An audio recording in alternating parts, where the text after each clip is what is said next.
Haryana diary. मैं हूं आपके साथ आयुष्पाल। हरियाणा की नायब सरकार ने टैक्स और आबकारी व्यवस्थाओं को और ज्यादा पारदर्शी, टेक्नोलॉजिकल फ्रेंडली बनाने की दिशा में बड़ा कदम उठाया है। मुख्यमंत्री नायब सिंह सैनी ने आबकारी एवं कराधान विभाग की 2 अहम डिजिटल पहलों की शुरुआत की है, जिसका मकसद है जीएसटी चोरी पर लगाम लगाना, आसान सेवाओं और तेज प्रशासन यानी विकसित हरियाणा बनाने की दिशा में आधुनिक पहल।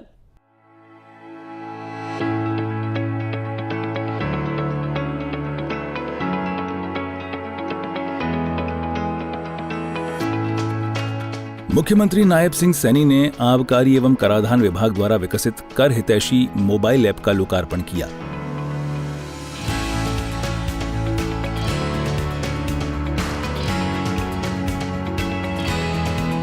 ये ऐप आम नागरिकों को जीएसटी चोरी की शिकायत दर्ज कराने की सुविधा देता है। अब कोई भी नागरिक फर्जी बिलिंग, गलत इनपुट टैक्स क्रेडिट, बिना पंजीकरण कारोबार, बिल न देने या लेन देन छिपाने जैसी अनियमितताओं की जानकारी फोटो, वीडियो या दस्तावेजों के साथ दे सकता है। इस ऐप की सबसे खास बात यह है कि सूचना देने वाले व्यक्ति की पहचान फील्ड अधिकारियों को दिखाई नहीं देगी, यानी शिकायत पूरी तरह गोपनीय रहेगी। मुख्यमंत्री ने कहा कि इससे स्वैच्छिक रिपोर्टिंग को बढ़ावा मिलेगा और जीएसटी प्रशासन में पारदर्शिता और मजबूत होगी।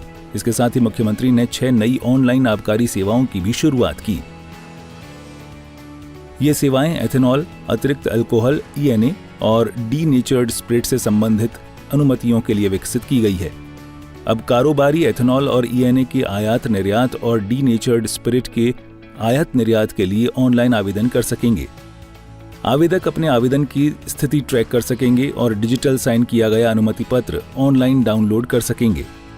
बैठक में बताया गया कि अब रियल टाइम डैशबोर्ड के जरिए माल की आवाजाही, अनुमतियों की समय सीमा और अनुपालन की निगरानी की जा सकेगी। इससे कागजी कामकाज कम होगा, दुरुपयोग की संभावनाएं घटेंगी और उद्योगों को तेज व पारदर्शी सेवाएं मिलेंगी।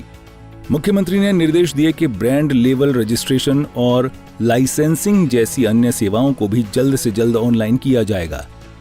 बैठक में हरियाणा की जीएसटी परफॉर्मेंस की भी जानकारी दी गई। बताया गया कि हरियाणा ने पूरे देश में नेट एसजीएसटी संग्रह में सर्वाधिक 21% वृद्धि दर्ज की है, जबकि राष्ट्रीय औसत 6% है। नवंबर 2025 में राज्य का नेट एसजीएसटी संग्रह 3,835 करोड़ रहा, जो पिछले वर्ष नवंबर के मुकाबले 17% अधिक है। चालू वित्त वर्ष में नवंबर तक कुल जीएसटी संग्रह 83,606 करोड़ रहा, जो पिछले वर्ष की तुलना में 7% अधिक है और राष्ट्रीय औसत 5.8% से बेहतर है। बढ़ते राजस्व के आधार पर हरियाणा की रैंकिंग भी सुधरकर 4थे स्थान पर पहुंच गई है। अधिकारियों ने बताया कि राज्य में 6,03,389 जीएसटी पंजीकृत करदाता हैं, जिनमें 2018 से 2025 के बीच 6.11% की वार्षिक वृद्धि दर्ज हुई है।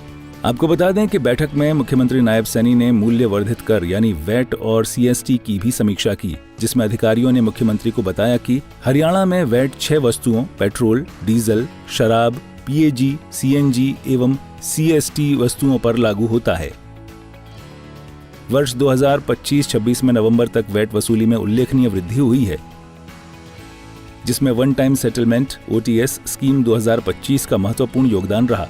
इस योजना के कारण सीएसटी संग्रह में 60.99% की वृद्धि दर्ज हुई। अक्टूबर-नवंबर 2025 तक विशेष वसूली अभियान चलाने से 48.12 करोड़ रुपए राजस्व की प्राप्ति हुई। मुख्यमंत्री नायब सिंह सैनी ने विभाग के राजस्व प्रदर्शन और डिजिटल सुधारों की सराहना करते हुए कहा कि हरियाणा सरकार एक पारदर्शी, तकनीक आधारित और नागरिक हितैषी कर एवं आबकारी प्रशासन के लिए प्रतिबद्ध है। ये सुधार न सिर्फ टैक्स सिस्टम को मजबूत करेंगे, बल्कि हरियाणा की आर्थिक वृद्धि को भी नई रफ्तार देंगे। बहरहाल मुख्यमंत्री नायब सैनी एक के बाद एक कदम उठा रहे हैं, जिसका लाभ हरियाणा की आम जनता को मिल सके। चाहे बात नई योजनाओं को जमीन पर उतारने की हो या फिर किसी भी योजना की समीक्षा करनी हो, नायब सरकार बिना रुके, बिना थके लगातार विकसित हरियाणा बनाने के लिए जनहित में काम कर रही है। ब्यूरो रिपोर्ट, सूर्या समाचार।